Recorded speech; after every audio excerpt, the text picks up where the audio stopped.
what's up you guys, GameDad here, coming at you guys with a brand new set of videos showcasing my GameCube collection. This is going to be a two-part series showcasing what I got in the collection currently, so let's go take a look. Chibi-Robo was released by Nintendo in 2006 and is a fun adventure-style game where you play as a small little robot. I wish I could show you the interesting charge-up mechanic that the character has by plugging in outlets for a power boost, but unfortunately, even after a disc cleaning, I just couldn't get my GameCube to play the game. Crash Bandicoot: The Wrath of Cortex is a continuation of the Crash Bandicoot series that was made by Vivendi Universal Games in 2002. In this game, all the bad guys from before are teaming up to help Cortex launch his most super secret and devastating weapon yet. Playing as Crash, it is your job to once again stop Cortex and his minions.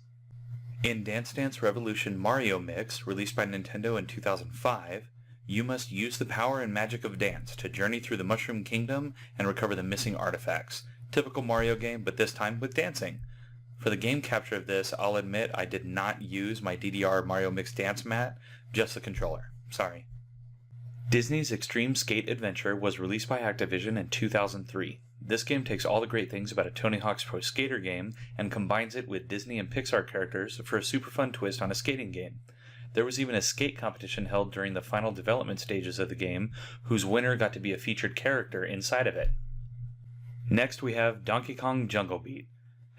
Here we go.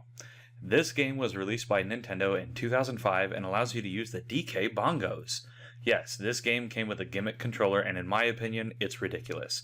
You can use a regular controller to move DK through the levels, but Nintendo made it quite difficult to do so to encourage the players to use the bongos. Next up is the Game Boy player that was released in 2003 by Nintendo. While this is an accessory, what most people don't know is that it actually requires a special disc to get it running. So here it is. This is what it looks like when you boot up the disc. You get a few different options, and like the Super Game Boy on the SNES, you get to change the backgrounds around, but that's about it. Next up is Final Fantasy Crystal Chronicles, which was released by Square Enix in 2004. This is your standard Final Fantasy game with multiple characters to choose from and an adventure to journey on. One really cool feature about this game, though, is that it supports the Game Boy Advance GameCube adapter, allowing you and 3 other friends to connect your Game Boy Advance and play through the game together. Harry Potter and the Goblet of Fire was released by EA in 2005 and is a continuation of the Harry Potter video game franchise. From my experience with previous games in this franchise, this game definitely starts off more action-packed, just like the movie itself does. It started off by showing the spells in a new way as well. From what I played of the game, it's not bad, but not really my kind of game. Mario Kart Double Dash was released by Nintendo in 2003 and is not only one of my favorite GameCube games, but is also one of my overall favorite Mario Kart games. This was the first and only time that a Mario Kart game had a dual rider mechanic. This quickly became a fan favorite, and I'm hoping through updates that Mario Kart 8 Deluxe, or maybe even the next Mario Kart game, will bring this back. Mario Party 4 was released by Nintendo in 2002 and was the first Mario Party game on the GameCube. This is an excellent entry in the series and takes everything good about the first 3 Mario Party games on the N64 and combines them all together. This is probably my favorite Mario Party game on this console. Mario Party 5 was released by Nintendo in 2003 and was the second of 4 Mario Party games on this console. This game featured a lot of the same as the other games in the franchise. You roll the dice, you move around the board, and you play some minigames. Mario Party 6 was released by Nintendo in 2004 and was the 3rd GameCube entry. Again, this game was more of the same, and to me, the series was starting to feel a bit of fatigue by having the same kind of concepts over and over. I'm not saying it wasn't a fun game, but this is a lot of entries for the same franchise. Mario Party 7 was released by Nintendo in 2005 and was the final GameCube entry. They finally gave a new concept, having the players traveling the world on a cruise ship. The overall gameplay is still the same concept as the previous games in the franchise, but with a lot of new mini-games to enjoy. All in all, not a bad entry into the series at all. The Mega Man Anniversary Collection was released by Capcom in 2003 and has, from the start, all of the original Mega Man games.